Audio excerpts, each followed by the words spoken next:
These are my pan sauteed, multicolored, organic carrots. Oh my gosh, Derek just kept saying, oh my God, that smells divine. Smells really oh my God, good. that smells so good. So we're actually having these as appetizers, even though they're kind of warm. And then look at me, souffle. Ready? Yes. Come closer.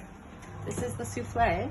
You can see the Ooh. leeks, the cheese, but I'm just gonna let this go for like 5-7 more minutes. I know you're not supposed to open the oven for souffles, but it's the last part of it. It's not gonna go down. So, bon appetit. Okay, hello, it's Fabienne.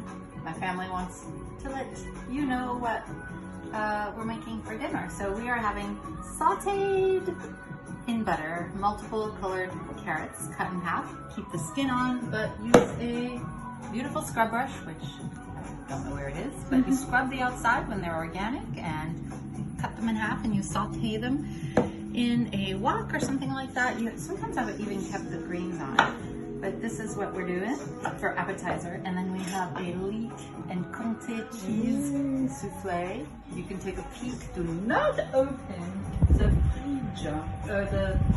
You can't barely see it, but Oh my gosh, it's in Clara, there. we're making a whole bunch of things from scratch nowadays. This, Yeah. I just got a vinegar maker, so I'm From making your my dad. from my dad. So I'm making my own red wine vinegar. Behind that, I'm making my She's own making stock. stock. What else is new? And then you made your own. Yeah, I made oat milk today. It's right there, from scratch. And I'm making my own kombucha. Yeah. Yeah, so So we're we're just just kind making of like everything at home. yeah, we're making everything at home today. So that's us waiting for the souffle.